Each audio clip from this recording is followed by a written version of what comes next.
अक्सर एक सवाल जहन में आता है, क्या सच्ची दोस्ती वक्त के साथ साथ कमज़ोर पड़ जाती है? आज हम एक ऐसी ही कहानी पर बात करेंगे जो शायद इस सवाल का जवाब दे सके। एक कहानी जो हमें बताती है कि कुछ रिश्ते कितने मजबूत हो सकते हैं। और इस कहानी का मरकजी ख्याल यही है कि कुछ रिश्ते वक्त गुजरने के साथ फीके नहीं पड़ते, बल्कि और भी गहरे और पक्के हो जाते हैं, बिल्कुल किसी पुराने दरख्त की जड़ों की तरह। तो चलें कहानी शुरू करते हैं। ये बात है छठी जमात की। एक बिल्कुल नया क्लासरूम, हर तरफ नए अनजान चेहरे और माहौल में थोड़ी सी अजनबियत।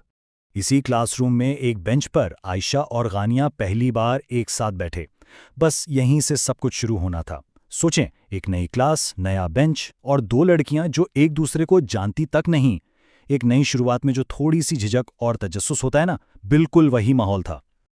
लेकिन फिर बस चंद लम्हों की बातचीत हुई और सारी अजनबियत जैसे हवा हो गई। ऐसा लगा जैसे वो अजनबी हैं ही नहीं, बल्कि बरसों से एक दूसरे को जानती हों। कभी कभी ऐसा होता है ना, एकदम से कनेक्शन बन जाता है। तो सवाल ये है कि आखिर ऐसा क्या था इन दोनों में कि दोस्ती इतनी जल्दी और इतनी गहरी हो गई? आइए देखते हैं। असल बात थी उनकी आदतें। उनकी सोच और दिल एक जैसे थे। आयशा बहुत नर्मो-मिजाज, खुश अखलाक और सबकी मदद करने वाली थी। और गानिया, वो भी बिल्कुल वैसी ही, सादा दिल, हंसने मुस्कुराने वाली और दूसरों का ख्याल रखने वाली। बस यही वो चीज़ें थीं जो उन्हें एक दूसरे के करीब ले आईं। और जब आदतें इतनी मिलती जुलती हों तो फिर क्या था, वो दोनों पक्की सहेलियां बन गई। क्लास में हमेशा साथ, पढ़ाई हो या खेल का वक्त, यहाँ तक कि लंच भी साथ ही करती। उनकी हंसी मजाक की आवाज़ें पूरी क्लास में गूंजती थीं। लेकिन ऐसी दोस्तियां अक्सर स्कूल तक ही रहती हैं, है ना? तो क्या उनकी दोस्ती वक्त की इस आजमाइश पर पूरी उतरी? चले देखते हैं कि जैसे जैसे साल गुजरते गए इस रिश्ते का क्या बना। 1-2 साल नहीं, पूरे 10 साल गुजर गए।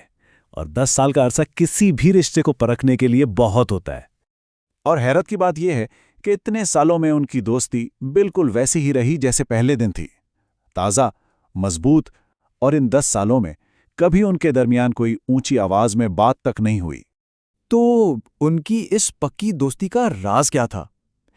इसका फॉर्मूला बहुत सादा था।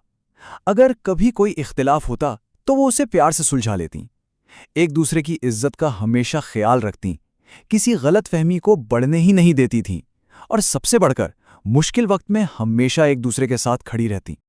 ये कहना बिल्कुल ठीक होगा कि वो एक दूसरे के लिए ढाल थीं। मतलब कोई भी मुश्किल आए, चाहे वो इम्तिहान का टेंशन हो या जिंदगी का कोई और मसला, वो एक दूसरे को संभाल लेती थी। और आज भी, इतने सालों बाद भी, जब वो मिलती हैं ना, तो बिल्कुल वैसा ही माहौल होता है। वही हंसी, वही पुरानी यादें और आने वाले कल के ख्वाब, सब कुछ एक दूसरे से शेयर करती हैं। उनकी दोस्ती की रूह आज भी जिंदा है। तो फिर आयशा और गानिया की इस कहानी से हमें क्या सबक मिलता है? बहुत से लोग यही मानते हैं कि वक्त के साथ साथ दोस्तियां कमज़ोर पड़ जाती हैं, लोग अपने जिंदगियों में मसरूफ हो जाते हैं। लेकिन क्या ये बात हर दोस्ती पर लागू होती है? आयशा और गानिया की कहानी इस सोच को गलत साबित करती है। इनकी 10 साल की दोस्ती एक जिंदा मिसाल है इस बात की कि सच्ची दोस्ती वक्त के साथ कमज़ोर नहीं, बल्कि और ज़्यादा मजबूत हो जाती है। और ये कहानी दोस्ती की तारीफ भी बदल देती है। दोस्ती सिर्फ बातें करना या साथ घूमना नहीं है।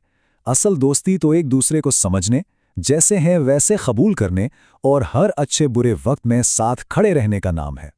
तो आखिर में अगर ऐसी दोस्ती की तरकीब पूछी जाए तो इसमें सिर्फ 3 चीजें हैं: साफ दिल, खालिस नियत और एक दूसरे के लिए इज्जत, बस। और ये कहानी हमें एक आखिरी सवाल पर छोड़ जाती है। ये सोचने पर मजबूर करती है कि हर दोस्ती में वो कौन सी सबसे कीमती चीज होती है जो उसे अनमोल बना देती है।